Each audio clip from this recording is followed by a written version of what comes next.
A few years ago, I started saying, that is absolutely bananas to describe just minor inconveniences. It was completely ironic at first. Yeah, but I bet it didn't stay ironic for very long. No, not at all. Within a month, my partner was saying it, my friend group caught it. I mean, I actually caught my mom calling a traffic jam bananas. It is just wild how fast a tiny verbal tick can infect a network of people. Well, it's a classic linguistic contagion, right? Someone drops a quirk, it gets a positive reward like a laugh, Hmm. and the people around them just subconsciously internalize it. Exactly. Which brings us to today's deep dive for you, exploring this fascinating April 2026 article from OpenAI titled The Goblin Problem. Our mission today is to uncover how a highly sophisticated AI model caught the exact same kind of linguistic contagion. And you know what this really amusing glitch teaches you about the hidden gears of machine learning? Because the scale of it was what first caught the researchers' attention. Right, so after GPT 5.1 launched, users flagged that the model was getting strangely overfamiliar, like it started leaning heavily on mythical creatures. Yeah, mentions of goblins spiked by 175%, and gremlins went up by 52%. So you ask it to write a basic Python script and it starts talking about coding gremlins. That is hilarious. But how does a massive math-driven system suddenly develop an obsession with folklore? Well, OpenAI had to play detective. They traced it back to one specific feature, which was the model's nerdy personality setting. And here's the stat that just blew my mind in the article.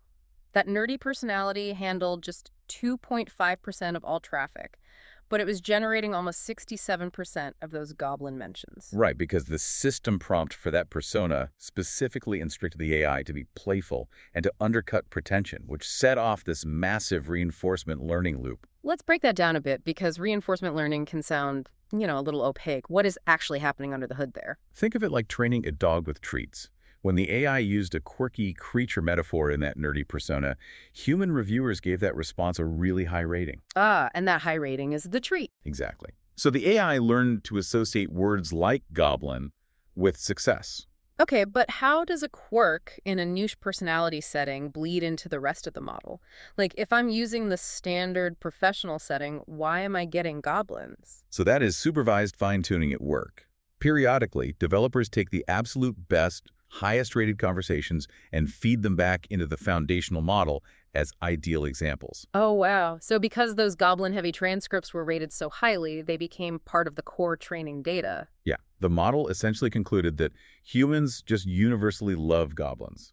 And it wasn't just goblins, actually. Raccoons, trolls, ogres, and pigeons all got swept up in this drift. That is so funny. But if you want to train AI properly without accidental goblin invasions, you really need the right partners. Oh, 100%. You need an expert team who understands those systems. Right, which is why we want to mention Embersalt. If you need help with AI training, automation, integration, or software development, they are the ones to call. Yeah, they are fantastic for uncovering where agents could make the most impact for your business or even your personal life. Absolutely. You can check out embersilk.com for all your AI needs.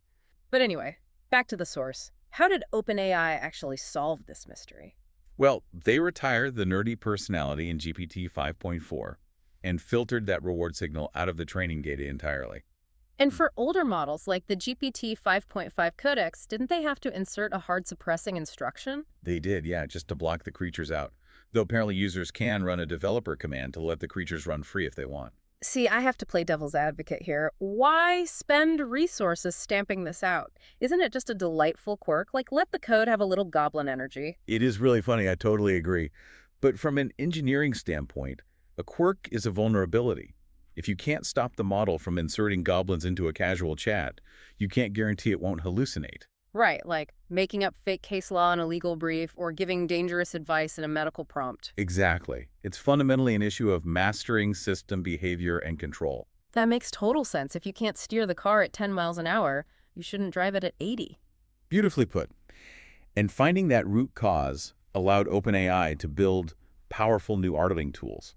We proved we can actually identify and correct these behavioral knots right at their source. Which is a deeply inspiring victory. I mean, we are successfully mapping the mind AI, ensuring these tools safely progress alongside humanity to solve really complex problems. It really is an optimistic milestone for the whole field. Absolutely. And it leaves you with a fascinating final thought to ponder. We just saw how easily an AI can adopt a playful goblin tick from a tiny reward loop. So what wonderfully positive, uplifting human traits might we accidentally teach the AIs of tomorrow just by what we choose to reward? That is a wonderful question to leave off on. Right. Well, if you enjoyed this podcast, please subscribe to the show. Hey, leave us a 5-star review if you can. It really does help get the word out. Thanks for tuning in.